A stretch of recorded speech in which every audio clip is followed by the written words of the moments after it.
Hi everybody, it's Jeff, and today is Monday, February 14th, 2022.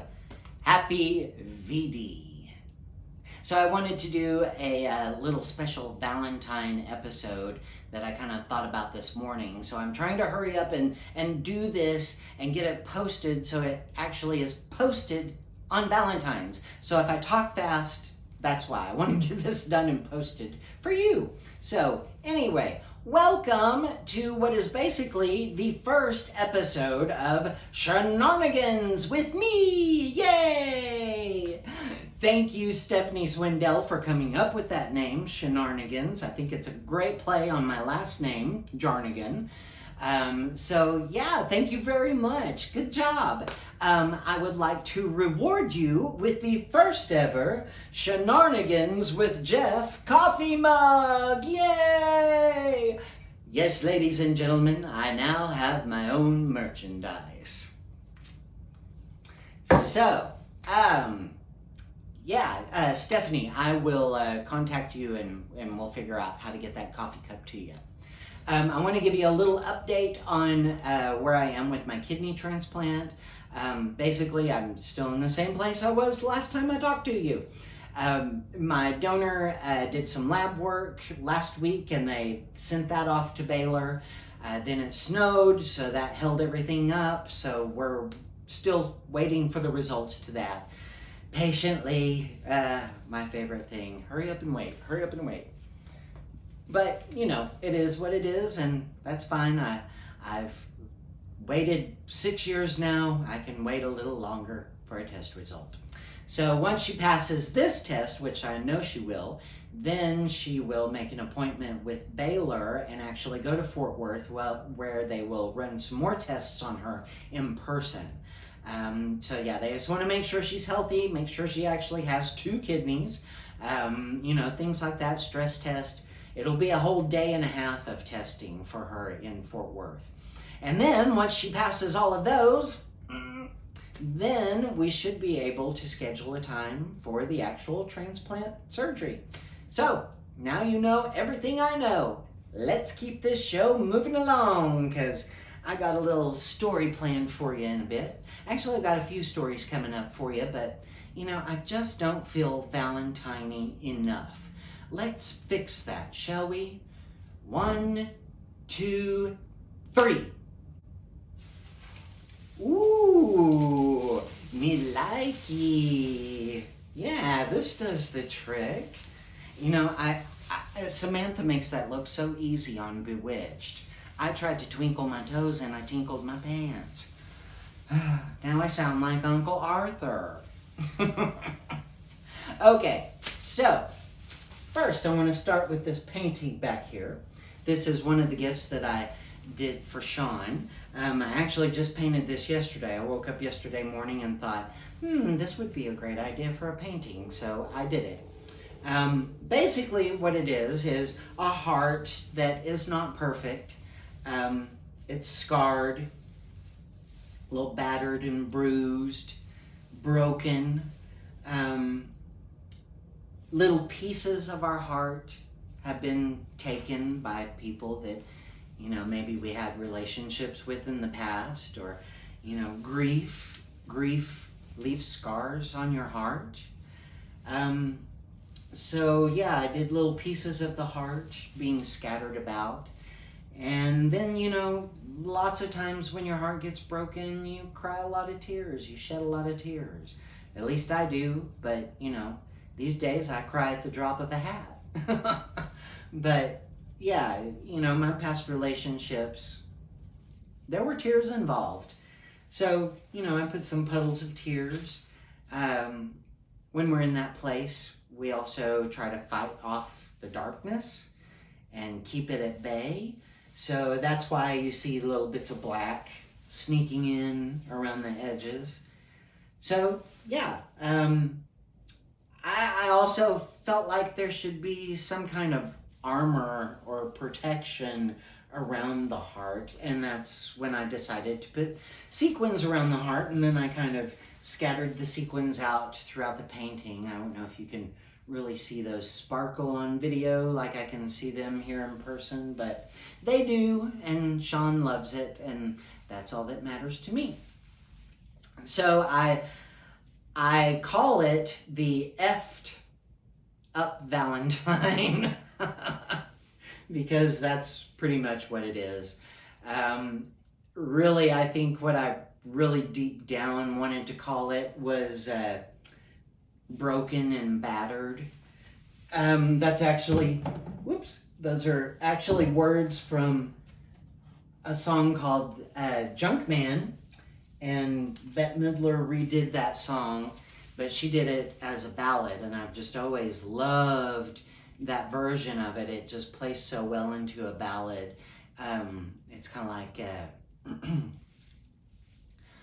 I gave my heart to you, the one that I trusted. You brought it back to me, all broken and busted. So I sold my heart to the junk man, and I'll never fall in love again. I could go on, but I'll stop. I want to make this quick. So, yeah, broken and busted, broken and battered, beaten up, scratched, chunks of it taken out. Kind of reminds me of my past relationships. Well, one of them. I can pretty much sum up my past relationships. I was in 2 long-term relationships before Sean and I got together. The first one, basically, I was young and stupid. And he was just stupid. No, I'm kidding. Well, sort of kidding. We were both stupid in that relationship. But, I learned a lot through that relationship. It was a hard breakup. After 8 years, it was a hard breakup. I cried a lot of tears. I had a lot of scars on my heart, but you know what? Today we're good, which is good. I mean, all of that started 27 years ago. So now we're both in better places than we were back then, and we're good. And I'm glad he's a part of my life again after all these years. My second relationship, well, that was just pure toxic. It was just toxic. Every bit of it. Toxic. In fact, I don't even say his name now, and if I have to, I call him Satan, because that's what he was. Satan on a stick. But now I'm with Sean, and what a relief. Sean showed me what love is supposed to be like, what a relationship is supposed to be like. Love should be easy. Love does require work, but love should be easy. And our relationship is just easy. We laugh a lot, and I think that's love. We love to laugh too. That helps. But it's also about crying together during those times when tears are being shed. And Sean and I have cried together a lot over the last 6 years. But he's also my best friend, and I think that is super important with love. So, yeah, Sean's probably going to be going, I can't believe you went on and on about me like this, but get over it. Sean and I first met when I was 18 years old at Amarillo College. But we've only been together for the last 15 years. So, yeah, we were friends for a long time, and I really think that helped in our relationship because we did know each other pretty well. We've done lots of shows together. We toured a show together. I mean, we were not best friends, but we were pretty close. We knew each other very well. But yeah, that helped. But yeah, it's just been it's a great relationship, and I'm very lucky, and I'm extremely lucky that I had him over the last 6 years. That's for sure, because he stuck by my side when others may have bailed, and he went through everything that I went through with me, and I'm just so thankful for him. And I love you, Sean. Happy Valentine's Day. So now I want to wrap this up with a little story. A story that you may know, but I think probably a lot of you don't actually know the story of Saint Valentine. So here we go. I'm going to tell it to you real quick. All right. So a lot of this is really just legend. Nobody knows if it really happened. Nobody knows exactly what time it took place. But go with me now back to about 207 AD. Okay? We've got a man named Valentine. Valentine was a holy priest of Rome, and he lived during the days of Emperor Claudius II. Now, Claudius was not a nice guy. In fact, all of his wars, or campaigns as they like to call them, were very bloody.